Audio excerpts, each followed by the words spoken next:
Hey guys, tonight we are going to get lost in a world without notifications, deadlines, or fluorescent lighting. We're traveling back to a time when the most stressful part of your day was trying not to sneeze while holding a paintbrush, made from 3 hairs of a squirrel's tail. We're becoming a medieval manuscript illuminator. Now, I should offer a friendly warning. This life is one of intense focus, profound silence, and waking up in a room that's essentially a very charming, very cold stone box. There's no coffee, the Wi-Fi is non-existent, and your only colleague is a deeply judgmental monk named Brother Thomas, who thinks your drawing of a dragon looks a bit too cheerful. So, let's be honest, you probably wouldn't survive this for more than a day. But for tonight, it's the perfect, quiet escape. So, before you get comfortable, take a moment to like the video and subscribe, but only if you genuinely enjoy what I do here. Your support makes these quiet journeys possible, and while you're at it, I'd love to see where you're listening from. Drop a comment with your city and what time it is there. It's always nice to imagine this little community of ours, all unwinding in different corners of the world at the same time. Now, dim the lights, maybe turn on a fan for that soft background hum, and let's ease into tonight's journey together. The first thing you feel is the cold. It's not an aggressive, biting cold, but a deep, patient chill that has settled into the very bones of the stone walls around you. It seeps up from the floor, through the thin straw mattress, and wraps itself around you like a damp shroud. You pull the rough wool blanket a little tighter, the scratchy fibers of familiar comfort against your skin. For a moment, you linger in that space between sleep and wakefulness, a quiet, gray limbo where the world hasn't quite started yet. Then, the sound arrives. It's not a jarring alarm, but a single, resonant bell, tolling from the abbey's bell tower. Its clear, low tone cuts through the pre-dawn stillness, echoing across the dormant grounds. This is the call to matins, the first prayer of the day. It's a sound that exists outside of time, a signal that has marked this exact hour for centuries. There's no snoozing it. The bell is the only clock you need, and it is never, ever wrong. Slowly, you swing your legs over the side of the simple wooden bed frame. Your bare feet meet the stone floor, and a shiver runs straight up your spine. The shock of it is immediate, a physical reminder of where you are. You are here. You are awake. Your cell is small, Spartan by design. The walls are bare, save for a small wooden cross. A narrow, arched slit of a window offers not a view, but a thin slice of the inky, star-dusted sky. The world outside is still fast asleep. You stand and reach for your clothes, which are folded neatly on a small stool. There's no decision to be made here. You wear the same thing every day, a loose-fitting linen undertunic that feels cool against your skin, and then the heavy, dark wool habit over it. The fabric smells faintly of wood smoke, old parchment, and the lingering scent of last night's beeswax candle. Putting it on is a ritual, a quiet preparation for a day of devotion and focus. As you tie the simple rope belt around your waist, you feel yourself becoming part of this place, shedding the remnants of your dreams and stepping into your role. Your straw mattress rustles as you move. This is a well-accepted fact of monastic life. Beds were designed for humility, not comfort. Straw was common, as it discouraged lingering in bed after the morning bell. But here's a quirkier detail. That rustling isn't just straw. You are keenly aware that you share your mattress with a small, unseen family of mice. They are your silent, rent-free tenants. You don't mind them? Their tiny scrabbling sounds are just another layer in the monastery's quiet symphony. Besides, they are far less trouble than some of the novices. You light a single tallow candle on your small desk. The flame sputters to life, casting a warm, flickering glow that pushes the deepest shadows into the corners of the room. Its light dances across the stone, making the familiar space feel alive. and mysterious. Tallow is precious, and you use it sparingly. Most of your navigation through the monastery's corridors will be done in near total darkness, guided by memory and the faint moonlight filtering through the high windows of the cloister. Asterisk. Historians still wonder if monks developed a kind of natural night vision from living in such profound darkness. Were their eyes so attuned to the low light that they could perceive details we would miss entirely? Or did they have secret tricks, a line of whitewashed stones on the floor, a particular texture on the wall to guide their steps without stumbling? We imagine them shuffling blindly, but it's more likely you move with a practiced, confident grace. Your feet knowing every dip and crack in the stone path by heart. Asterisk. Stepping out of your cell. You enter the cloister, the covered walkway that frames the monastery's central garden. The air here is even colder, fresh with the scent of damp earth and sleeping herbs. Above, the open roof reveals a sky impossibly vast and brilliant. Without the glare of modern cities, the stars are sharp, cold diamonds scattered across black velvet. You can trace the faint, milky trail of the galaxy as you walk. Your soft leather shoes making almost no sound on the worn flagstones. Asterisk. Others are moving with you now.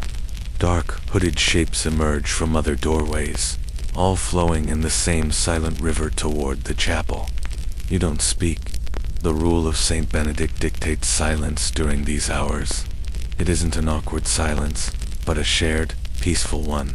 It's a silence that allows for thought, for prayer, for simply being. The only sounds are the whisper of wool, the distant hoot of an owl, and the soft shuffle of feet finding their way. Asterisk. As you approach the heavy oak doors of the chapel, a new sound reaches you, the low resonant hum of Gregorian chant. It's faint at first, leaking through the thick wood, but it grows stronger as you draw closer. It's the sound of the choir, already assembled and beginning the first psalms of the day. This is the monastery's heartbeat. You place a hand on the cold iron ring of the door handle, ready to join them. The day's first duty is to God. The second, your true passion, awaits the morning light. Asterisk. The final notes of the chant fade into the high, vaulted ceiling of the chapel, and for a moment, the silence that follows is even more profound than the one that came before it. The service is over. As you file out with the others, stepping back into the cloister, the world is transformed.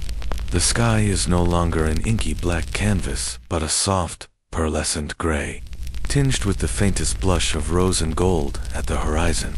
The sun is rising. The morning air is still crisp and cold, but now it carries a promise of light, of a new day. You can see your breath misting in front of you, a fleeting white cloud in the growing dawn. Asterisk. Your path diverges from the others. While many of the brothers head toward the refectory for a sparse breakfast of bread and weak ale, or to the fields for manual labor, your destination is different. Your work requires the best light the day has to offer, and you will not waste a moment of it. You head towards the scriptorium. Asterisk. You push open a heavy oak door and step inside. This is your sanctuary. The scriptorium is a long, high-ceilinged room, dominated by a series of large, arched windows that face south to capture the maximum amount of daylight. And the light is everything. It pours into the space, thick as honey, illuminating millions of dancing dust motes that swirl in the still air. It's a quiet, sacred light, the kind that makes you feel you should whisper, even though you're already sworn to silence. Asterisk. The room is lined with tall wooden presses, their doors shut tight to protect the monastery's finished books from damp and mice. But the heart of the room is the double row of slanted writing desks, called carrels.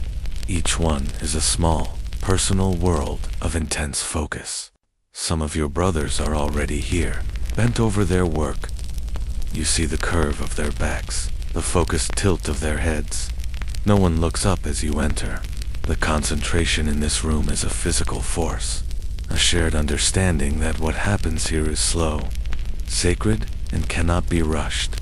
Asterisk. The air smells of old wood, beeswax polish, and something else the faint, sharp tang of iron gall ink and the dry, almost musky scent of parchment. It's the smell of stories. The only sounds are the rustle of a turning page, the soft scratch of a quill against vellum, a distant, rhythmic scraping sound from a brother preparing a new sheet. This is the soundtrack to your life. Asterisk, a well-known historical fact is that the scriptorium was often one of the few heated rooms in a medieval monastery, second only to the infirmary and the kitchen. This wasn't for the comfort of the scribes, who were still expected to endure the cold with pious fortitude. It was for the books. The warmth, generated by a carefully managed fireplace at the far end of the room, kept the ink from freezing in the winter and prevented the precious vellum pages from absorbing dampness and warping. You can feel a faint wave of warmth from that direction, a small mercy in the otherwise chilly building. Asterisk, you make your way to your own carrel, a familiar space by a large window. Your tools are laid out exactly as you left them, pots for ink, a collection of quills, burnishers, and a small sharp knife. The room is governed by the armorius, the master of the scriptorium, who is essentially a librarian, a project manager, and a very strict hall monitor all rolled into one. Brother Anselm, a man with eyes that miss nothing, sits at a larger desk near the entrance, observing all. Your attention now narrows, focusing entirely on this single sheet of vellum laid out before you. The soft ambient light from the window illuminates its surface, revealing every subtle imperfection. This isn't paper. Paper is a newer, less trustworthy invention, flimsy and prone to decay. This is animal skin, usually from a calf, a sheep, or a goat, meticulously prepared through a long, smelly, and laborious process of soaking, deharing, stretching, and scraping. You didn't do that part. That grimy, thankless work belongs to the parchmenter, a specialist craftsman in a nearby town. Your job begins now, with the final, crucial stage of preparation. Asterisk, the sheet in front of you is calfskin, or vellum, the finest quality available. You can tell by its pale creamy color and its almost translucent thinness. It feels supple and slightly cool to the touch, with a texture like heavy, luxurious fabric. You run your fingers over it gently. One side is smoother and whiter, the flesh side, which was on the inside of the animal. The other, the hair side, is slightly darker and still bears the faint, almost invisible pattern of the animal's follicles. Your illumination will go on the flesh side, the side that will accept the ink and paint most gracefully. Asterisk, you pick up your lunellum. It's a small handheld tool with a curved, razor-sharp blade, looking a bit like a miniature moon. Its purpose is to scrape the surface of the vellum one last time, removing any remaining oils, bumps, or stray fibers. This is a task of immense patience. If you press too hard, you'll create a thin spot, or, disaster of all disasters, tear a hole in the priceless material. If you press too lightly, the surface won't be uniform, and your ink will bleed, and your gold leaf will refuse to stick. Asterisk, you begin at the top corner, holding the blade at a low angle, and drawing it towards you in a long, steady stroke. The sound is incredibly satisfying, a soft, whispering shaft, like sand being swept from a smooth stone. With each pass, a tiny amount of fine white dust appears, powdery residue from the surface. You work in a careful, overlapping pattern, moving across the page with a practiced rhythm. Your shoulders are relaxed, your breathing slow and even. This is a meditative act, a physical mantra. Scrape, wipe away the dust, scrape again. You are not just cleaning the vellum. You are attuning yourself to it, learning its unique character, its slight variations in thickness and texture. Asterisk, this process of scraping and smoothing is a historically accepted part of manuscript creation. But a lesser-known detail is what came next, pouncing. After scraping, you take a small porous bag filled with powdered chalk, or pumice or pounce bag. You dust it lightly over the entire surface of the vellum. The fine powder fills in the microscopic pores of the skin, creating a slightly abrasive or toothy surface that helps the ink and paint adhere more effectively. It's like priming a canvas, an invisible but essential step. You then take a smooth, flat piece of wood and gently burnish the entire page, working the pounce into the vellum and ensuring the surface is perfectly uniform. You can feel the difference immediately. The vellum now has a matte, velvety finish. It has lost its slightly slick, organic feel and now feels like a proper artist's surface, ready and waiting. It's a subtle transformation, one an outsider might not even notice, but to you, it's everything. As you work, your mind drifts to the material itself. Each sheet of vellum is a ghost. It carries the story of the animal it came from. Sometimes, you can see faint scars on the surface, the record of a healed wound from a thorn bush or a fight. Other times, you'll find a small, dark speck that marks the site of an insect bite. These are not flaws to be hidden, but reminders of the material's living origin. They connect your sacred work to the messy, imperfect world outside the monastery walls. This is where another interesting historical debate arises. Historians still wonder about the sheer scale of the vellum industry. A single large Bible could require the skins of over 500 calves. A well-stocked monastic library, with hundreds of books, would have represented a truly staggering number of animals. How did they manage the supply chain? Were there vast herds dedicated solely to producing perfect skins? Or did they rely on a complex network of secular farmers and parchmenters? It's a question of logistics that feels surprisingly modern. We imagine the medieval world as small and disconnected, but the creation of a single book, like the one you're working on, required an invisible, highly organized system of agriculture, craft, and commerce. You picture a monk, perhaps a predecessor, of Brother Anselm, not with a quill in his hand, but with an abacus, calculating the number of pregnant cows needed for next year's production of the Gospels. Your scraping is done. The surface is perfect. You brush away the last of the pounce dust with a goose feather. The vellum glows in the morning light, a blank slate of infinite potential. It is now more than just skin. It is a prepared ground, a sacred space. But the preparation isn't over. Your eyes are drawn to the edges of the sheet. They are slightly irregular, following the natural shape of the stretched skin. This won't do. You need perfect, crisp, right angles. You take a long, straight ruler, made of polished oak, and a sharp, pointed knife, more like an awl than a blade. You carefully measure out the dimensions for the page, making tiny prick marks in the margins with the tip of your knife. These pricking marks, almost invisible, will guide your cuts. With the ruler held down firmly, you draw the knife along the edge, not cutting through in one go, but scoring it deeply. You do this 2 or 3 times, the blade whispering against the tough vellum. Then, with a gentle, firm pressure, you fold and snap the excess trim away. The result is a satisfyingly clean, sharp edge.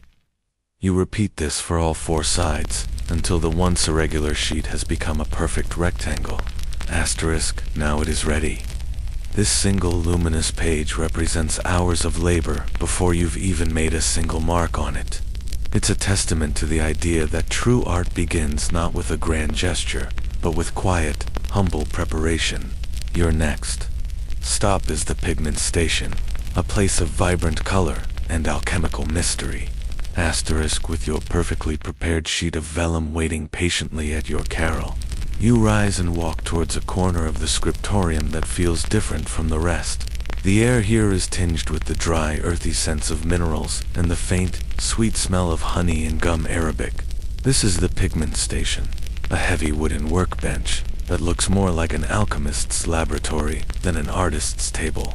On it are arranged dozens of small pottery bowls, stone mortars, and pestles of varying sizes, and a collection of lidded jars containing the raw materials of your craft. This is where you come to find color. There are no convenient tubes of pre-mixed paint here. Every single color you use must be made by hand, from scratch, every single day. The process begins with grinding. You are not just a painter. You are a powder maker, a grinder of rocks, a crusher of bugs, and a blender of earths. Your gaze sweeps across the collection of raw pigments, each with its own story and origin. Asterisk, there is the deep, rich red, which comes from cinnabar, a toxic mercury or mined in Spain, or from vermilion, its artificial, less poisonous cousin. For a more common, earthy red, you have red ochre, a type of clay dug from the ground, baked, and ground into a fine powder. For yellow, there is the bright, sunny orpiment, an arsenic sulfide mineral that is as beautiful as it is deadly. A safer, more golden yellow comes from weld, a humble plant that, when processed correctly, yields a brilliant dye. You even have a small, precious lump of saffron for the most luminous. Transparent yellows, though its cost, means you use it only for the most important details, like the halo of a saint. Asterisk, you need a vibrant blue for the manuscript you are working on, a depiction of the Virgin Mary. Your eyes land on a small, tightly sealed stone jar. You open it carefully.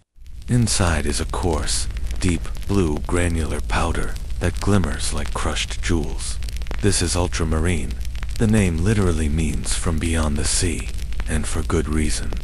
This pigment is made from lapis lazuli, a semi-precious stone mined almost exclusively in a single region of what is now Afghanistan. This is a universally accepted historical fact. In the medieval period, high-quality ultramarine blue was more expensive than gold. Its journey to your monastery was a long and perilous one, traveling thousands of miles along the Silk Road, passing through the hands of countless merchants, each adding their own markup. The small amount in this jar is worth more than the farmland the monastery owns. Asterisk, using it is a weighty responsibility. Every grain feels precious. You carefully scoop a tiny spoonful of the granular lapis onto a thick, concave slab of porphyry stone, a hard, non-porous surface, perfect for grinding. You then take a heavy stone muller, shaped like a small mushroom, and begin to work. The process is slow and methodical. You add a few drops of water and begin to grind the pigment in a circular motion. The sound is a gritty, rhythmic crunching, a noise that seems to echo from deep within the earth. You must grind and grind and grind for what feels like hours. The goal is to break the particles down until they are so fine that they form a smooth, buttery paste. If the particles are too coarse, the color will be gritty and dull. If they are too fine, the color will lose its brilliance and turn a disappointing gray. It's an art form in itself, learned through years of practice. Asterisk. With your shells of powdered, jewel-like pigments prepared and waiting, your attention shifts to an even more delicate task. You cannot simply buy your tools from a supplier. You must make them. And the most important tool of all, the one that will become an extension of your own hand, is the paintbrush. Specifically, the impossibly fine brush required for the minute details of an illumination. Asterisk, you move from the pigment station to another corner of your carrel, where a different set of materials is laid out. There are no synthetic bristles or metal ferrules here. Your materials are organic, humble, and require a surgeon's touch to assemble. On a small wooden tray, you have a collection of thin, straight sticks of hazel, or bone whittled smooth. You have a spool of fine silk thread, and you have the most crucial ingredient of all, a small, tufted piece of gray fur. Asterisk, this is the tail of a red squirrel. Not just any squirrel, but one caught during the winter, when its coat is at its thickest and finest. This is a well-documented historical fact. The preferred hair for fine detailed brushes in the medieval period came from the tip of a squirrel's tail. The hairs are incredibly soft, flexible, and taper to a perfect point, making them ideal for holding a small amount of paint and delivering it with precision. Other hairs were used for larger brushes, badger for backgrounds, hog for coarser work, but for the delicate lines of a face or the intricate pattern on a robe. Only the squirrel would do. Asterisk, you pick up the small tuft of fur. It's incredibly soft, and you handle it with reverence. This little creature has, in a way, achieved a kind of immortality. Its humble tail will be responsible for creating images of saints and angels that will be gazed upon for centuries. There's a quiet, circular beauty to that. Asterisk now begins the painstaking process of creating the brush. You don't use the whole tuft. You need only a tiny cluster of the very best hairs, all of them perfectly aligned. You gently tease out a small bunch, perhaps 30 or 40 individual hairs, from the very tip of the tail. You lay them on a smooth, flat piece of tile. Your goal is to gather them into a tight, perfectly shaped bundle, with all the tips pointing in the same direction. This is far harder than it sounds. The hairs are light as air, and cling to your fingers with static. Asterisk. You use a technique that has been passed down for generations. You carefully place the quill of a large feather, a goose feather, works best over the tiny pile of hairs. By gently tapping and rolling the quill, you encourage the hairs to gather together inside its hollow shaft. It's a slow, fussy process. You must coax the hairs, not force them. A lesser known and rather charming detail of this process is the use of the mouth. You might gently blow on the hairs to align them, or even use your lips to pick up and position a stray strand. There is an intimate, physical connection to the creation of your tools. Your own breath is part of the process. Asterisk, after several minutes of patient work, you have a small, dense bundle of hairs, packed neatly inside the tip of the quill. The ends that were once attached to the squirrel are now sticking out, and the fine tips are hidden within. You carefully apply a single drop of fish glue, a potent, smelly adhesive, to the base of the bundle. Then, using a small stick, you push the bundle of hairs further into the quill until the fine tips emerge from the other side, forming a perfect, sharp point. The shape is crucial. It must be round, full, and taper to a needle-like tip without a single stray hair.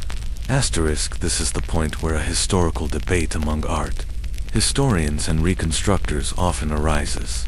How, exactly, did medieval illuminators achieve such consistently perfect brush shapes? Written sources on the subject are rare and often vague. Did they trim the brushes with a sharp knife after they were assembled, a risky move that could ruin the natural taper of the hairs? Or was the entire art in the initial selection and bundling of the hairs? The prevailing theory is that no trimming was involved. The perfection of the brush came from the perfection of its assembly. A master illuminator's skill was not just in his painting, but in his ability to feel and select the precise hairs needed to form that perfect point from the very beginning. Asterisk, you hold the quill up to the light, inspecting your work. The point is good. Very good. You give a soft, satisfied sigh. Now you must attach it to a handle. You select one of your whittled hazel sticks. You carefully insert the base of the quill into a small notch you've carved into the end of the stick. Then, you take your fine silk thread. Holding the quill firmly in place, you begin to wrap the thread tightly around the base, binding the quill to the wooden handle. You wrap it over and over, the colorful thread creating a neat, secure bond. The tension must be just right, tight enough to hold, but not so tight as to crack the delicate quill. Once it's secure, you knot the thread and seal it with another tiny drop of glue, or sometimes a dab of colored wax. Asterisk, the brush is complete. It is a tiny, delicate thing, no thicker than a blade of grass at its tip. It feels light and balanced in your hand. It is both a tool and a work of art in itself. You might make several of these in a single session, each with a slightly different character, one for the finest lines, another slightly fuller for laying down small areas of color. Asterisk, you look at your new brush, its point sharp and promising. Then you look over at your waiting shells of pigment. The two are about to meet. The dry, dusty potential of the color and the precise, delicate potential of the brush are waiting for one final ingredient to bring them together in an act of creation. It is time to mix the paint. Asterisk, your workstation is now a place of quiet, focused potential. The vellum is prepared, a creamy, luminous canvas. Your brushes, masterpieces of delicate engineering, are lined up and ready. In your shells of powdered pigment sit like a collection of captured jewels, their colors vibrant but inert. They are just dust. To bring them to life, to transform them from earth into art, you need a binder, a medium. You need something that will hold these tiny particles of color together and glue them to the page for 1,000 years. Asterisk, you move to a small lidded pot you prepared earlier this morning. The contents are humble, almost laughably so, considering the priceless pigments they will soon be mixed with. Inside is the yolk of a single egg. This is the heart of tempera painting, the primary method for manuscript illumination. This well-known historical fact is the foundation of your craft. Egg yolk, when mixed with water and pigment, creates a durable, luminous, and fast-drying paint. The fats and proteins in the yolk form a powerful emulsion that encapsulates each particle of color, and as it dries, it creates a tough, permanent film. Asterisk, but as with everything in your world, it's not quite that simple. You don't just crack an egg and stir. You must first separate the yolk from the white, a task you perform with practiced ease. Passing the yolk back and forth between two halves of the shell until all the slippery, watery albumin has drained away. Then comes the crucial and slightly strange part. You gently cup the perfect, trembling golden orb of the yolk in your palm. Using your other hand, you carefully dry it by rolling it on a clean piece of linen, until the outer membrane, the vitellin membrane, feels tacky and dry to the touch. This membrane must be removed. It contains oils that can discolor the paint over time. Asterisk, holding the yolk suspended over a clean bowl. You pierce the membrane with a small pin. The pure, syrupy yolk inside flows out, leaving the empty, wrinkled sac behind in your fingers. You discard the sac. What remains in the bowl is pure, filtered binder. To this, you add an equal amount of clean, filtered water. Rainwater is best then stirred gently with a small glass rod. You have now made egg tempera medium. It has a shelf life of about 1 day before it starts to smell and go bad, which is why you must make it fresh every single morning. It's a small, quiet ritual that connects your sacred art to the daily reality of the monastery's hen house. Asterisk, this brings us to a lesser-known detail about binders. Egg yolk was the workhorse, but it wasn't the only option. For certain pigments, or to achieve different effects, you had other binders in your arsenal. The most common alternative was glaire, which was made from egg whites. You would whip the whites into a stiff froth, like making a meringue, and then let it sit overnight. The next day, the froth would have settled back into a clear, viscous liquid. Glaire creates a paint that is less opaque and more like a varnish or a glaze, perfect for creating transparent layers of color. It was also used as a primary adhesive for applying gold leaf. Another binder, used especially for blues and greens, which could react strangely with egg yolk, was gum arabic. This is the hardened sap of the acacia tree, another ingredient that, like your lapis lazuli, had to travel a great distance to reach your scriptorium. You would dissolve the crystalline chunks of sap in water to create a sticky, syrup-like medium. Asterisk, historians and art conservators still debate the precise recipes used by medieval illuminators. Were there secret ingredients? Did one monastery's tempera recipe differ from another's? Some ancient texts mention adding a drop of fig sap to the mixture to keep it from cracking, or a clove of garlic to act as a preservative. Others suggest adding a tiny bit of honey or sugar to make the paint more flexible. It's likely that you operate not from a universal scientific formula, but from a workshop tradition, a specific set of recipes. Before a single drop of this luscious hand-mixed paint can touch the vellum, the page must be tamed. It is a wild space, a creamy void. To bring order to it, you must impose a structure, a scaffold upon which the words and images will be built. This is the stage of ruling and drawing, a process of measurement and precision that is as much a part of the art as the painting itself. It is the invisible skeleton that will hold the beautiful skin of the final illumination. You carefully place your prepared sheet of vellum onto a smooth, flat wooden board. You secure it at the corners with small, sharp tacks pushed gently through the very edges of the margin, the part that will eventually be trimmed away when the book is bound. The surface must be perfectly taut and still. Your first tool for this task is not a pen, but a compass.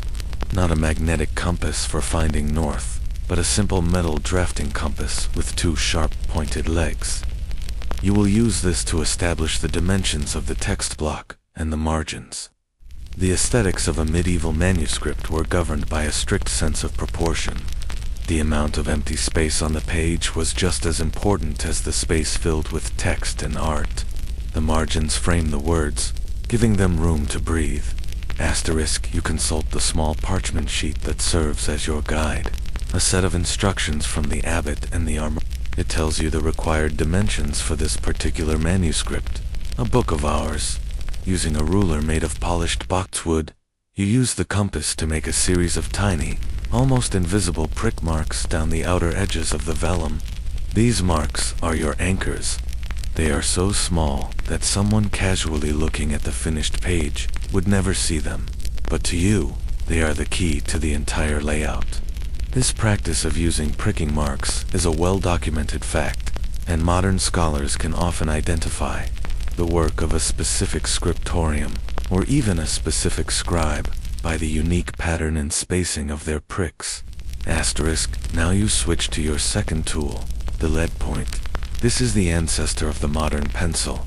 It's not a graphite pencil that wouldn't be invented for centuries. Instead, it's a small stylus made of a soft metal alloy, usually lead and tin. It doesn't deposit a dark line like a pencil, but rather leaves a faint, silvery gray mark on the vellum.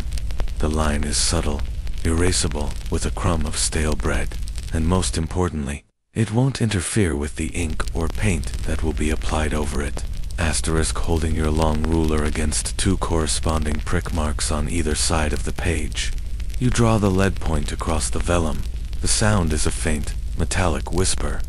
You create a perfect rectangle in the center of the page, the text block. Then, you rule the horizontal lines for the text itself. The distance between the lines must be perfectly consistent. You use your compass again, setting it to the desired line height, and walking it down the page, making a tiny prick for each line of text. Then, you connect the pricks, creating a delicate, silvery grid that covers the entire writing area. This is where a lesser known and slightly nerdy detail of manuscript studies comes in. There were two main methods of ruling. The one you are using now, with a lead point, creates a visible line, but an older, more traditional method was dry point ruling. For this, you would use a stylus with a smooth, rounded tip knot, a sharp one. By pressing hard and drawing it across the vellum with a ruler, you would create a physical groove, or furrow in the page on one side, and a corresponding raised ridge on the other. No color was deposited, only a physical impression. This was often done before the vellum was even cut, with the scribe ruling several sheets at once by stacking them and pressing hard, enough for the groove to impress upon the sheets below. It's a testament to the sheer physical effort that went into making these books. As you draw your faint, precise lines, you think about the scribe who will follow you. Your job is illumination, but the text itself will be written by another brother, a specialist scribe. You are creating the cage. He will place the bird within it. You must work in perfect harmony. His script must sit perfectly on your lines. Your illuminations must fit precisely into the spaces you have outlined for them. This collaboration without words is a delicate dance of shared understanding and skill. This brings up a historical question that is still debated. What was the exact order of operations? Did the scribe write the text first, leaving blank spaces for the illuminator? Or did the illuminator draw the frames and major illustrations? First, with the scribe, then writing the text to fit around them. The answer, frustratingly, seems to be, it depends. On simpler manuscripts, the text likely came first. But for highly complex pages, with intricate borders and large miniature paintings, it's almost certain that the overall design and illustration outlines were completed first. You might see a faint lead point sketch of a saint in a space where the scribe has clearly had to squeeze the last few words of a sentence to make them fit. These tiny clues are like archaeological evidence, allowing modern scholars to reconstruct the creative process. For your current project, a luxurious one, you are creating the full design first. You are the architect. Asterisk. Now that the grid for the text is in place, you begin the creative part of the drawing. You are illustrating the beginning of a psalm.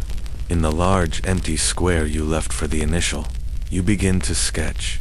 Your lead point moves with a new freedom. You are no longer just a draftsman, you are an artist. You sketch a large, ornate letter D. Inside the letter, you block out a small scene, David playing his harp. Then, you begin on the borders. You draw swirling vines, delicate leaves, and tiny flowers that will creep up the margins of the page. You work lightly, your hand hovering over the vellum. These are just the ghost images, the faint suggestions that will guide your brush later. Asterisk.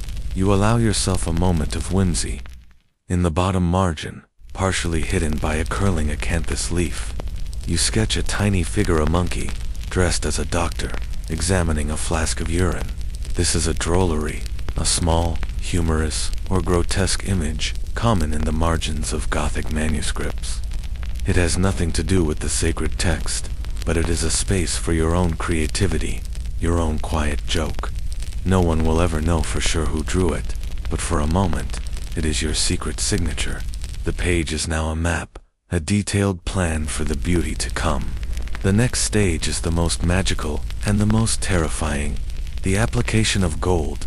Asterisk. The faint, silvery lines of your lead point sketch now lie upon the vellum like a ghost. The structure is there, the plan is made.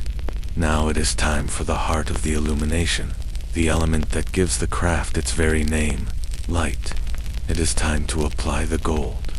This is the most nerve-wracking stage of the entire process. Gold leaf is unimaginably thin, fantastically expensive, and utterly unforgiving. It clings to everything it shouldn't.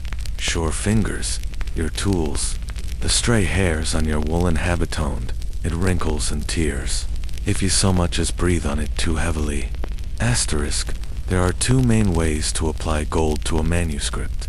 The first, and simpler method, is shell gold. This is gold that has been ground into a fine powder and then mixed with a binder like gum arabic, creating a kind of gold paint. You can apply it with a brush, just like any other color. It's useful for fine lines and small details, but it doesn't create the brilliant, mirror-like shine of true gilding. For the large initial and the most important parts of the border, you will be using the second, more difficult, and far more spectacular method, applying gold leaf over a raised bed of gesso. Asterisk. You turn your attention to another small pot on your workbench. Inside is a thick, pinkish-white paste. This is your gesso. The recipe for this is another of the scriptorium's closely guarded secrets, a tradition passed down from master to apprentice. A well-documented historical fact is that the primary ingredients were a white pigment, usually lead white or chalk, mixed with a binder. The binder is what gives the gesso its unique properties.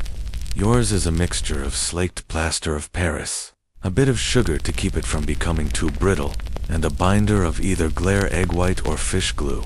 The pinkish color comes from the addition of a small amount of red clay pigment, called bole. This red base is crucial, as its warm tone will shine through the incredibly thin gold leaf, giving the finished gilding a deep, rich, and warm luster. Asterisk. Using a fine brush, you begin to apply the gesso to the areas you have designated for gold. That body of the large initial D, the halo on the figure of David, and a few decorative leaves in the border. You must apply it with painstaking care, building it up in thin layers. The goal is to create a small, raised mound with a perfectly smooth, domed surface. This is what will give the final gilding its three-dimensional, jewel-like quality. The gesso must be thick enough to be raised, but not so thick that it cracks as it dries. Your hand is steady, your breath held. Each stroke is a small act of sculpture. You are not just painting a shape, you are building a foundation. Asterisk, after applying several layers and sculpting them into the desired shape, you must wait. The gesso has to dry completely, not just on the surface, but all the way through. This can take several hours, depending on the thickness of the application and the humidity in the room.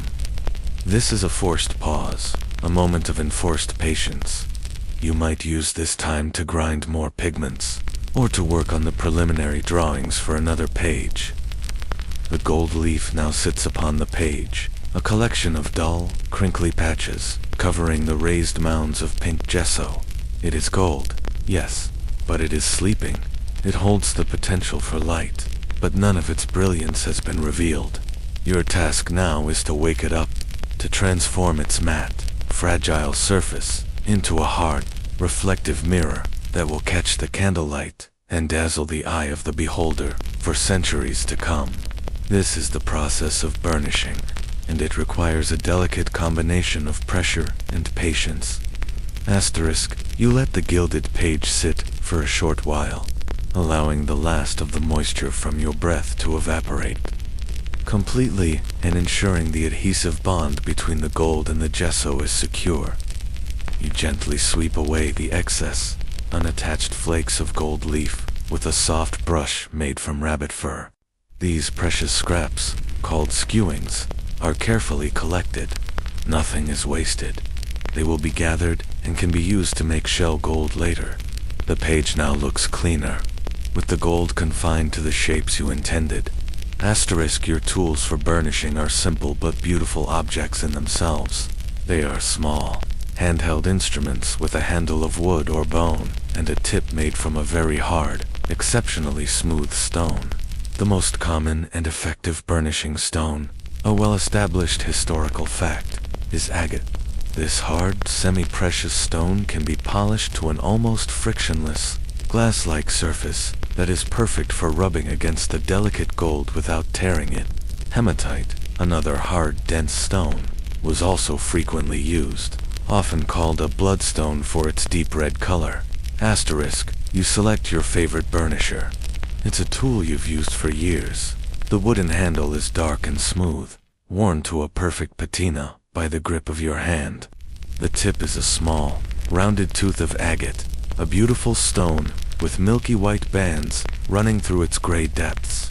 It is cool and heavy to the touch. Asterisk, here we encounter a wonderfully strange and quirky detail from historical texts on the craft. The best burnisher of all was said to be a tooth. Not just any tooth, but the canine tooth of a predator, like a dog or a wolf. The natural enamel of a tooth is incredibly hard and smooth, and its curved shape was supposedly ideal for the task. Whether illuminators were actually wandering the forests looking for deceased wolves is doubtful. It's more likely they were acquired through trade or from hunters.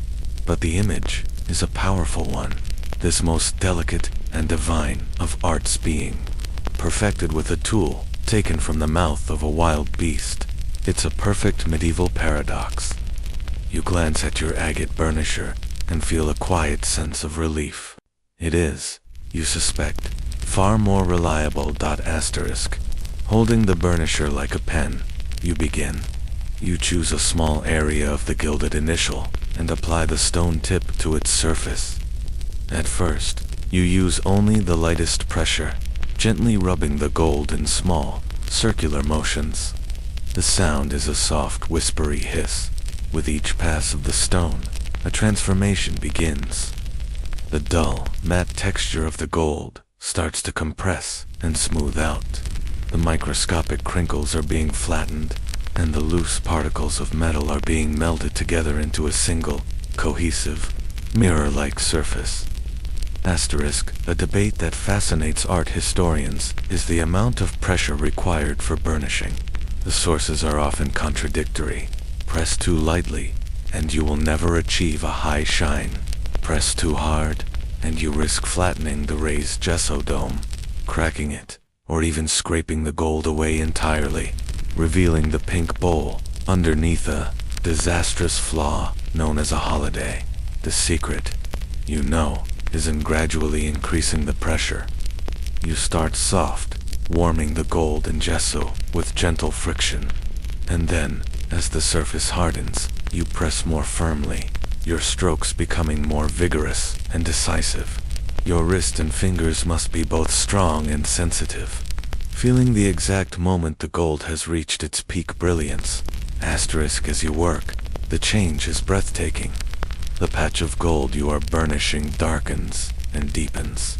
It is no longer just a yellow color. It is becoming a surface of pure, liquid light.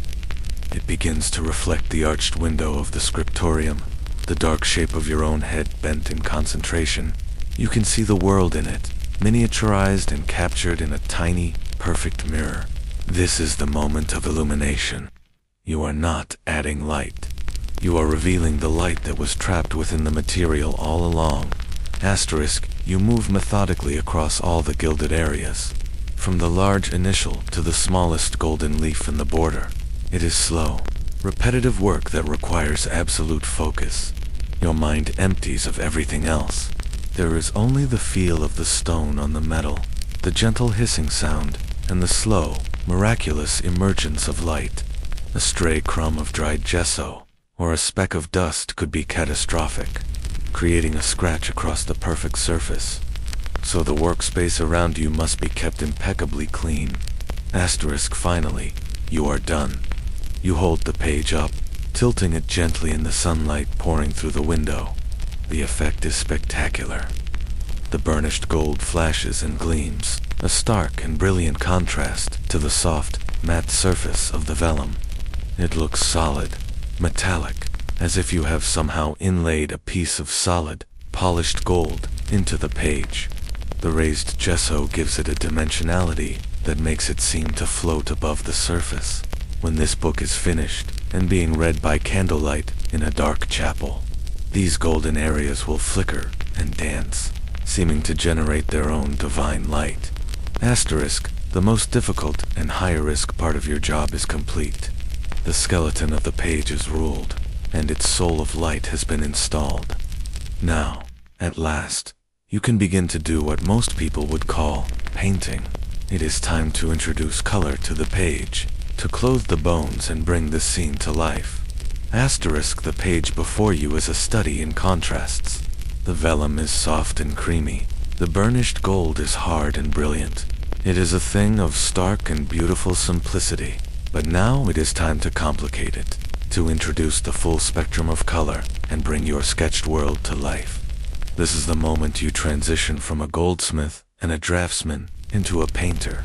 You arrange your muscle shells of freshly mixed tempera paint around your workspace, a vibrant rainbow of potential. Your delicate squirrel-hair brushes are clean and ready. Asterisk, the process of painting and illumination is not a spontaneous, expressive act. You don't simply dash off a bit of red here, a splash of blue there. It is a highly ordered, almost ritualistic process, governed by rules and traditions. The most fundamental of these rules, a widely accepted historical fact, is that you work from light to dark. However, this applies to shading within a single color area. The actual order of colors applied was often dictated by their chemical properties and cost. You generally begin with the most common, stable, and inexpensive colors, saving the precious and the problematic ones for last. Asterisk, so you begin not with the dazzling blue or the vibrant red, but with the humble, earthy greens and browns. You select a slightly larger brush, one with a fuller body, perfect for filling in background areas. Your first task is to paint the grassy mound upon which David will sit. You dip your brush into the shell containing the green paint made from malachite. The color is a cool, opaque green.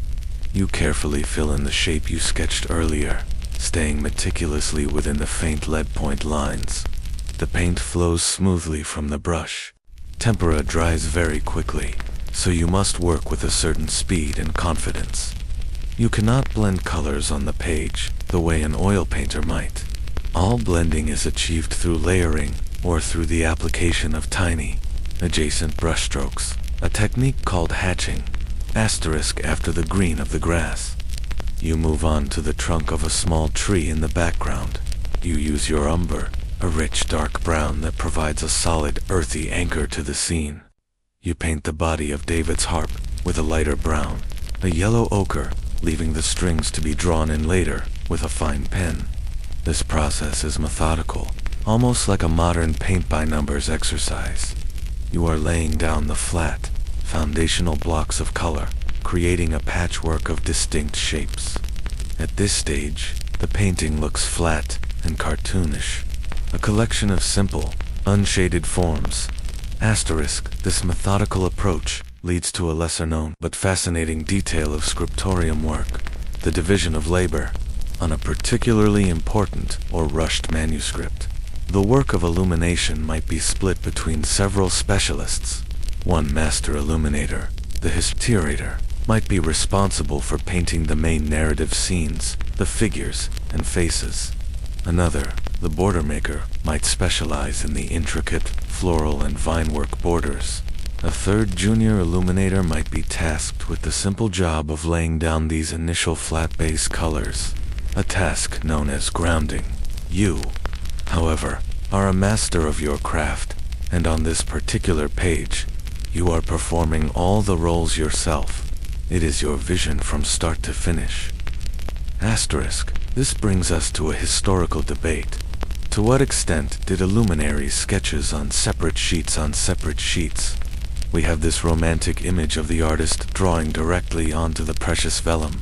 And while this was certainly common, evidence suggests that for complex scenes, especially those that were repeated in many different books, like a crucifixion or an Annunciation, illuminators would have kept a collection of drawings on cheaper materials like scrap parchment or wax tablets. These were pattern books. The page is a mosaic of flat, quiet colors. The greens, browns, and soft pinks provide a gentle, earthy foundation for the scene. Now, the moment has arrived to introduce the most regal, the most sacred, and by far the most expensive color in your arsenal. It is time to use the ultramarine blue. The very act of opening the mussel shell containing this pigment feels significant. The color within is an intense, vibrant blue, so deep and pure it seems to hum with its own energy. Using it is both a privilege and a profound pressure. A single clumsy stroke would be a waste of unimaginable value. The traditional color for the robe of the Virgin Mary is blue, a symbol of her status as Queen of Heaven, while your central figure is David, not Mary. You are working on a book of hours for a wealthy and devout patron. The instructions from the abbot were clear. The manuscript must reflect the patron's piety and prestige, and nothing signifies prestige like a liberal use of ultramarine. You will use it for the sky behind David, transforming a simple pastoral scene into a moment of divine significance. This symbolic use of color is a well-established historical fact of medieval art. Colors were a language, a code understood by everyone, even the illiterate. Gold signified divinity and royalty. Red could mean the blood of Christ, martyrdom, or passionate love. White symbolized purity and innocence. And blue, especially the celestial shade of ultramarine, was the color of heaven, of truth, and of faithfulness. Your choice of where to place this color is not merely aesthetic. It is an act of theological communication. You select one of your finest squirrel-hair brushes. Its point sharp enough to draw a hair's breadth line. You dip it into the blue tempera. The paint is a perfect consistency, opaque and smooth. With a steady hand, You begin to fill in the area designated as the sky. You start at the top of the miniature, working your way down, carefully outlining the top of David's head and the leaves of the tree. The color flows onto the vellum, a shocking slash of pure, brilliant blue against the muted tones already on the page. Asterisk, the effect is immediate and dramatic. The entire composition is instantly elevated.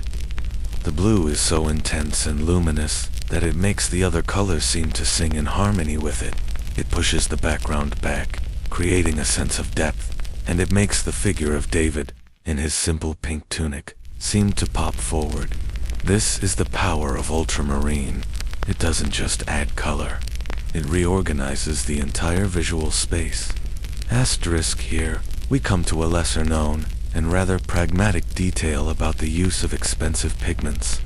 Because ultramarine was so costly, scriptoriums developed strategies to make it go further. One common trick was to first lay down a base layer of a cheaper blue, like azurite is a copper carbonate mineral, much more common and therefore less expensive than lapis lazuli. It produces a lovely, slightly greenish blue. You would paint the entire area with this cheaper blue first. Then, you would apply a thin, final layer of the precious ultramarine over the top. The underlying azurite would provide the color mass and opacity, while the thin glaze of ultramarine would lend its unparalleled brilliance and pure blue hue. It was a clever deception, a way to achieve the million-ducat look on a more reasonable budget. For this particular page, however, no expense is being spared. You are using pure, unadulterated ultramarine from the base up. Asterisk, this practice of layering colors leads to a fascinating historical debate. When modern conservators analyze a manuscript using techniques like X-ray fluorescence or spectroscopy, they can identify the different layers of pigment. This allows them to uncover the secret recipes of the illuminators. Sometimes, these discoveries are surprising. They might find that a green was made not from a single green pigment, but from a layer of yellow with a thin glaze of blue over it. A purple might be a complex layering of a cheap red and a cheap blue. This raises the question, was this purely for economic reasons? Or did illuminators understand that layering colors in this way could create a unique optical effect? A depth and luminosity that couldn't be achieved with a single pigment? The answer is likely both. You are both a frugal craftsman and a master of optical effects, using every trick you know to make the page come alive. Asterisk, you finish filling in the sky. The solid block of blue is stunning. Now, you will use the same color, more sparingly this time, in the illuminated initial D. You paint the space behind the figure of David, inside the letter, creating a visual echo with the main illustration and tying the entire composition together. The harmony of the page is beginning to emerge. Asterisk, you clean your brush meticulously. Water is your only solvent, and you rinse the brush over and over in a small bowl of clean water, gently blotting it on a piece of linen until not a single trace of the precious blue remains. Wasting even a bristle's worth of ultramarine would be a serious offense. Asterisk, with the blue in place, the page feels richer, more complete, but it is still flat. Now, the real artistry begins. It's time to add shadows and highlights to give these flat shapes the illusion of three-dimensional form. Using the same colors you've already mixed, you will now create darker and lighter shades. To create a shadow, you might add a tiny speck of black or a complementary color to the original mix. To create a highlight, you will add a touch of lead white. Asterisk, you begin with David's pink tunic. You mix a darker, slightly purplish shade of the pink and, with your finest brush, you begin to paint the folds of his robe, with a few carefully placed, delicate lines. His tunic is no longer a flat pink shape, but a piece of fabric that drapes and folds around a real, solid body. The illusion is immediate and magical. The page is beginning to breathe. Asterisk, your focus has been entirely consumed by the central illustration, the delicate work of shading David's robes, adding depth to the sky. and ensuring the golden halo gleams with appropriate divinity. The main story of the page is taking shape, becoming a small luminous window into a sacred world. But the story of a medieval manuscript is not only told in the center of the page, it is also whispered, and sometimes shouted, from the margins.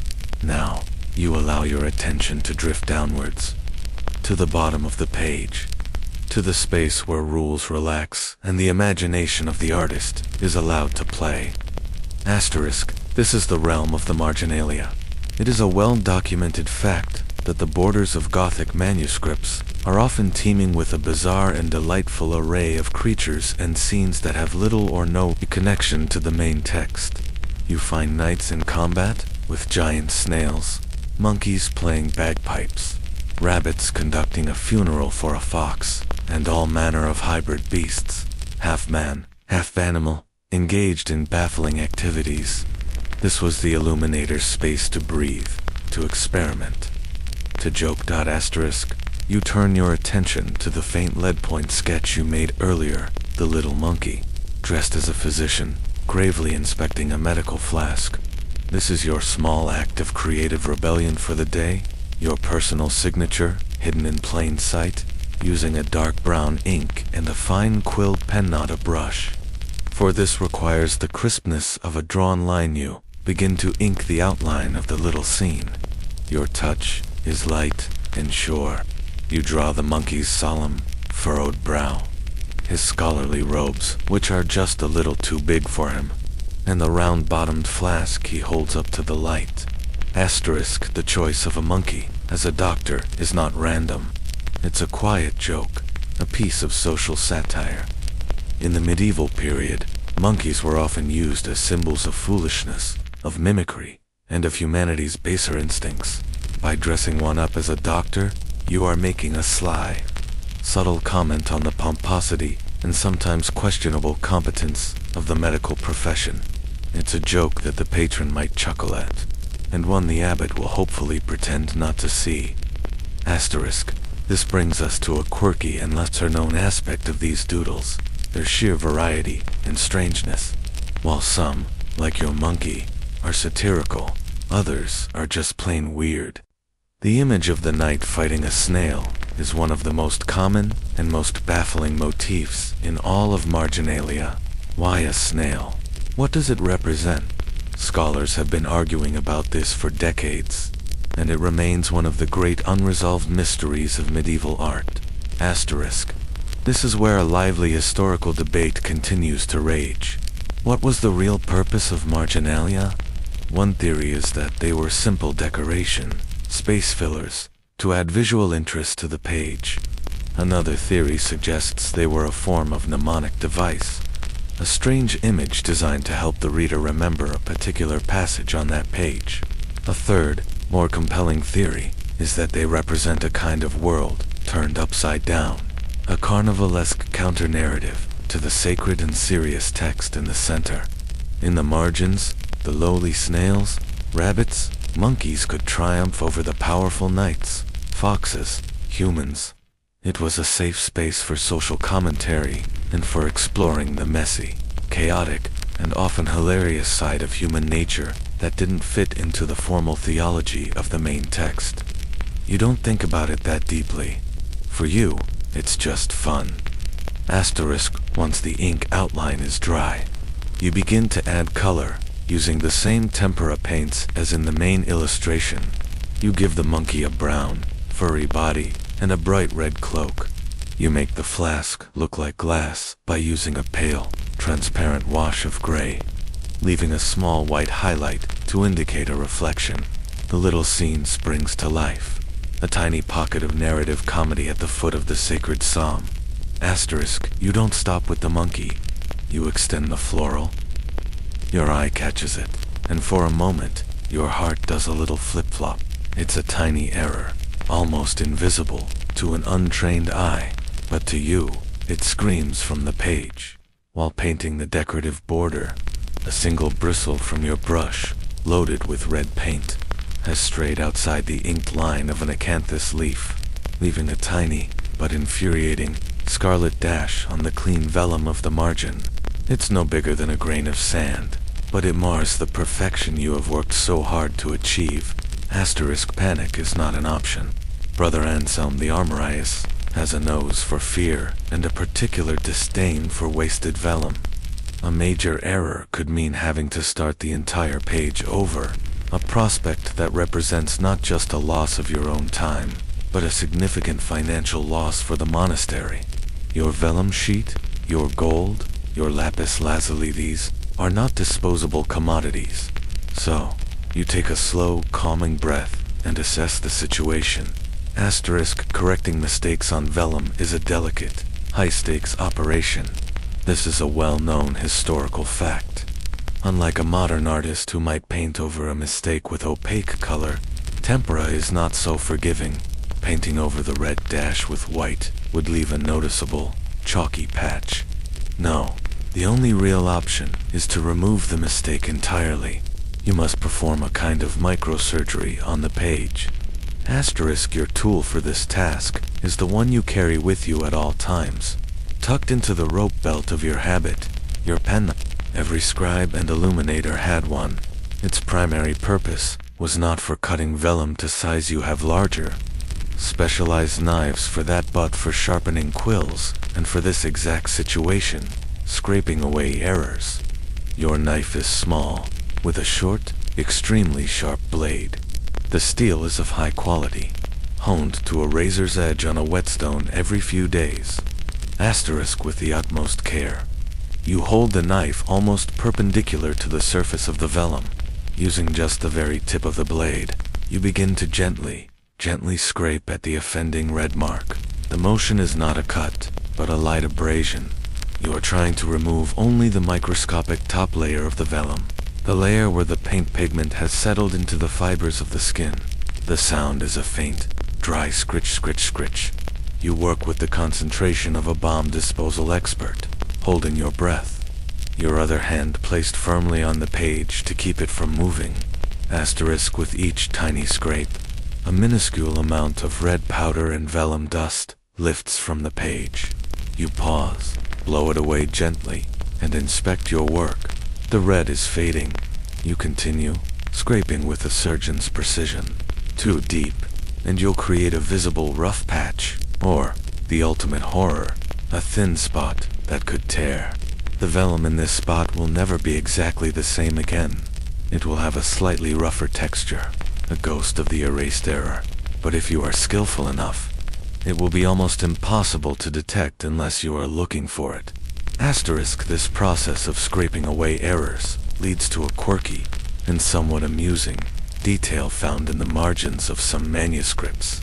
Occasionally, a scribe, clearly frustrated with his own mistake and the tedious process of correcting it, would write a tiny, exasperated note in the margin. You might find a comment like, "Oh, my hand," or "This page was difficult," or even a full-blown curse upon the ink, the vellum, or the author of the text. One famous example from an Irish manuscript contains a scribe's note complaining about the poor quality of the vellum and the cold weather. These little personal asides are precious to historians, as they are a rare, unfiltered glimpse into the human experience of these otherwise anonymous craftsmen. You, of course, would never dare to write such a thing under the watchful eye of Brother Anselm, but you certainly think it. Asterisk, after a few tense minutes, the red mark is gone. You run your finger over the spot. It is slightly rougher than the surrounding vellum, as you expected. Now, you must smooth it out. You take one of your burnishers, not the agate one for gold, but a smoother one with a polished bone. Tip hand gently rub the scraped area. The pressure and smoothness of the bone helps to recompress the fibers of the vellum, smoothing the surface and making the correction much less noticeable. You are, in effect, healing the tiny wound you have made in the page. Asterisk the success of this delicate operation raises a debate among manuscript scholars. What was the acceptable threshold for errors? Were some scriptoriums stricter than others? Did the importance of the commission dictate the level of perfection required? It seems logical that a deluxe gospel book for a king would be held to a higher standard than a simple psalter for a minor nobleman. Chemical analysis sometimes reveals overpainting, where an illuminator has clearly tried to hide a mistake by painting over it, suggesting that sometimes a less than perfect solution was deemed acceptable. Perhaps the deadline was tight, or the vellum supply was low.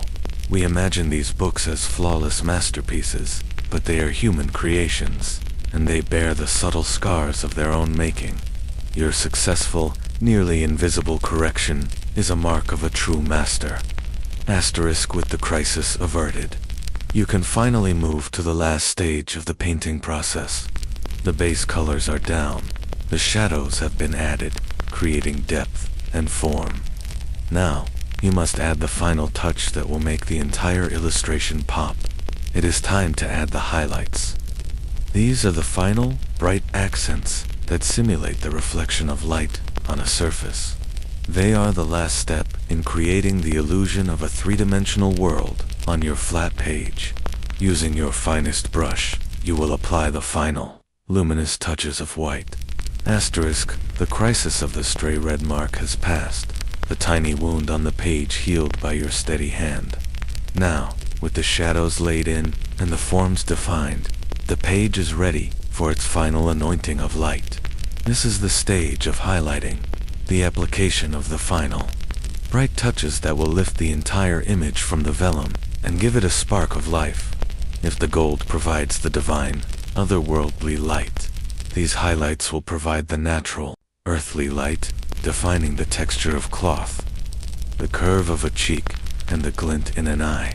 Asterisk, your tool for this is your finest brush, the one you crafted with such care.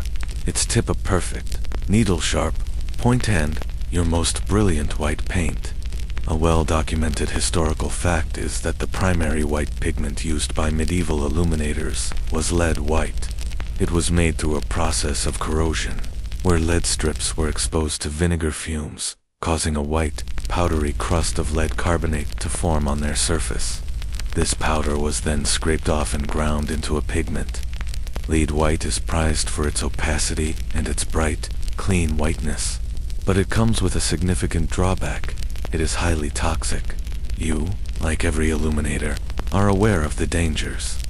You are careful not to lick your brush to shape the point, a common and hazardous habit, and you wash your hands thoroughly before eating. Asterisk, you prepare a small amount of the lead white tempera, mixing the powder with your egg yolk medium until it is a smooth, creamy consistency. It is a brilliant, almost dazzling white. This is the color you will use to add the final details that trick the eye into seeing volume and texture. Asterisk, you begin, as always, with the central figure. You load the very tip of your brush with the white paint. With a touch as light as a feather, you begin to paint fine. Parallel lines on the raised parts of the folds of David's pink tunic.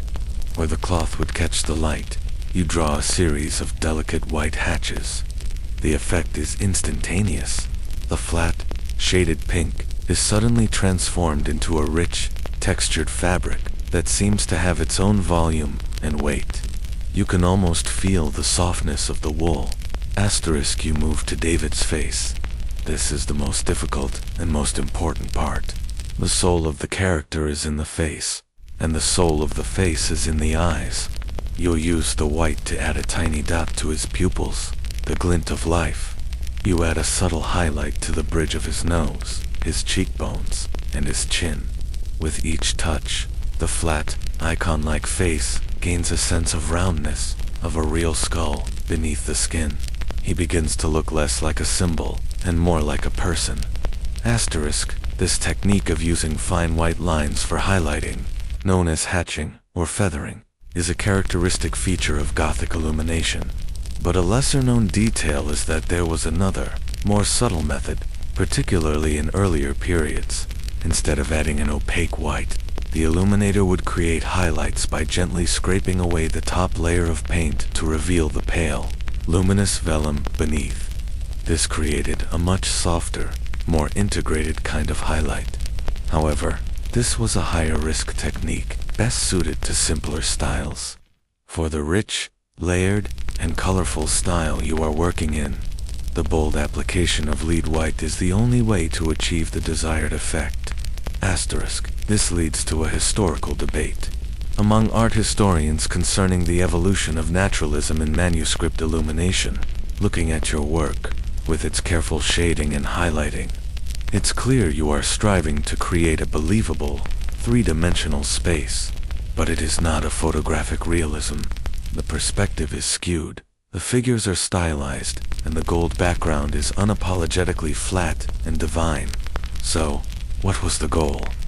Were you trying to be realistic and just didn't have the technical knowledge of, say, a Renaissance painter? Or was this a deliberate stylistic choice, a symbolic realism where the sun, your faithful work lamp, is beginning its slow descent? The golden light that has been streaming through the scriptorium's high windows for hours is now growing softer, warmer, taking on the color of honey. Long slanted shadows are stretching across the stone floor. Your brothers are beginning to stir, the quiet symphony of scratching quills and scraping vellum gradually winding down. The day's work is coming to an end. The evening bell for vespers will toll soon, calling you back to the chapel. Asterisk. You look down at the finished page, resting on your slanted desk. The colors are still fresh, the gold still gleams. The final white highlights are crisp and bright. It is a small, perfect world, born from dust and egg and light and hours of your unwavering focus. A deep, quiet satisfaction settles in your chest. It is a feeling that is both humble and proud. You did not create this beauty. You were merely the vessel, the patient hands that coaxed it into being. Asterisk. Your final task for the day is not one of creation, but of preservation. Your tools are your partners in this craft, and they must be cared for meticulously. A well-kept brush can last 4 months. A neglected one will be ruined in a day. You take the small bowl of clean water you've been using and gently rinse your brushes, one by one. You start with the one you used for the lead white, the most stubborn and toxic of the pigments. You swish it in the water, pressing the bristles gently against the side of the bowl until the water runs clear. Then you blot it carefully on a clean linen rag. Asterisk. This careful cleaning is a well-documented and essential part of the illuminator's routine, but a lesser-known, and rather lovely, detail is the final step of brush care.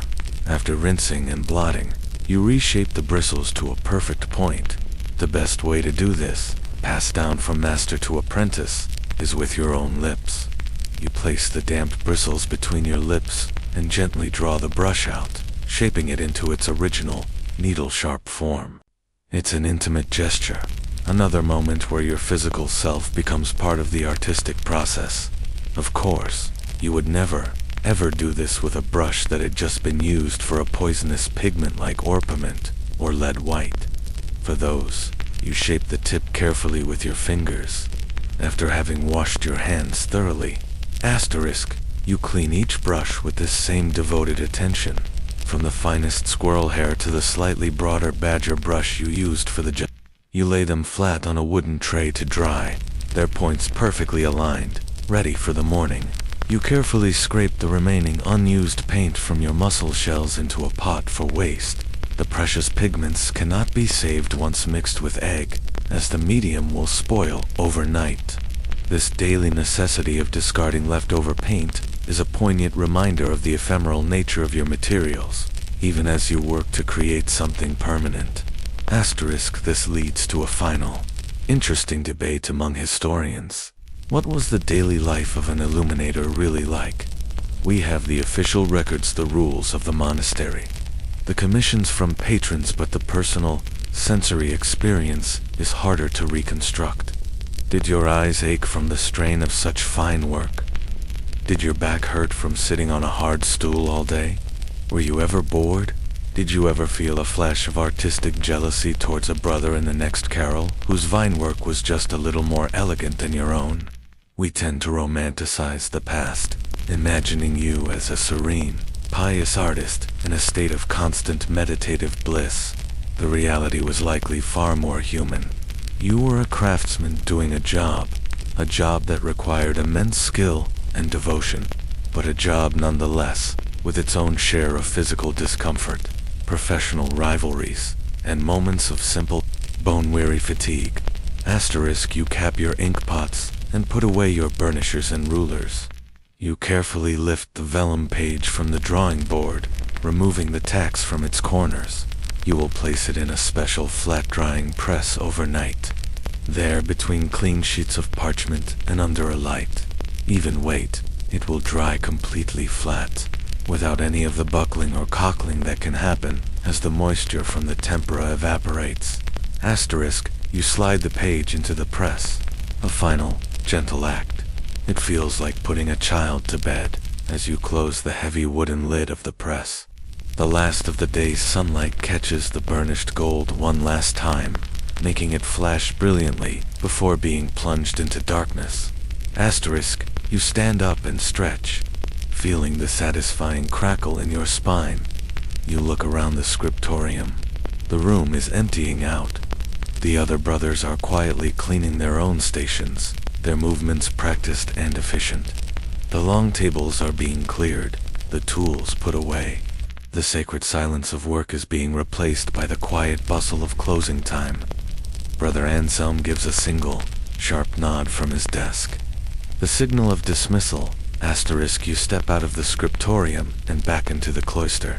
The air is cool and smells of evening dew, and the faint sweet scent of honeysuckle from the garden.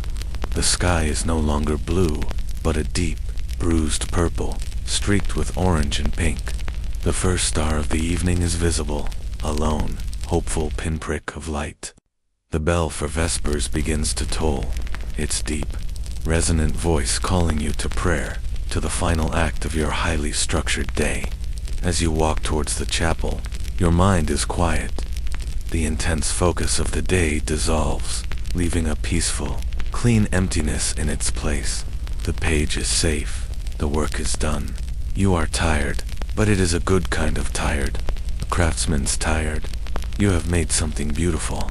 And tomorrow, you will wake up in the cold, dark silence, and do it all again. Asterisk, the soft, resonant toll of the evening bell fades, and a deeper quiet settles over the monastery, over the world, and now, over you. The day's work is done. The brushes are clean, resting in the dark. The page, with its sleeping colors and its dreaming gold, is pressed safe and flat, waiting for the morning. There is nothing left to do, nothing left to focus on, nothing left to solve. The gentle rhythm of the monastery, a rhythm that has marked the passing of days for centuries, now gives way to the even slower, deeper rhythm of the night. Asterisk, you can feel the weight of your own body, the gentle pressure where you are resting. Let it be heavy. Let the surface beneath you hold you completely. There is no effort required now. Just surrender. Surrender to the quiet. Surrender to the darkness. Your breathing, which was held in concentration as you laid down the final highlight, can now be released. Let it be slow and soft and easy, a gentle tide, flowing in and flowing out. Each breath carries you a little further away from the day, a little further from the world of sharp lines and brilliant colors, and a little closer to the soft, blurry world of sleep. Asterisk, imagine the vellum page, resting in the press. It is perfectly still. The tiny, painted figures are at peace. David's hand is poised forever over his harp, but no music plays. The little monkey doctor gazes into his flask for all eternity, but offers no diagnosis. The night will never reach the snail. Everything is held in a perfect, silent moment. And just like that page, your own mind can become still. The thoughts and worries of the day, which once seemed so bright and urgent, can now be put to rest, pressed between the quiet pages of the evening. They will be there tomorrow if you need them, but for now, you can let them go. Let them be still. Asterisk, the cool, calm air of the cloister garden fills your lungs. It smells of damp earth and sleeping herbs and the promise of rain. It is the smell of rest, the smell of renewal. As you drift, Feel yourself becoming as weightless as a sheet of gold leaf, ready to be carried on the softest breath into the landscape of your dreams. There is no pressure here, no need to get it right. There is only the gentle, quiet, and endless process of letting go, drifting now, floating, easing into the deep, soft, and silent peace of the night.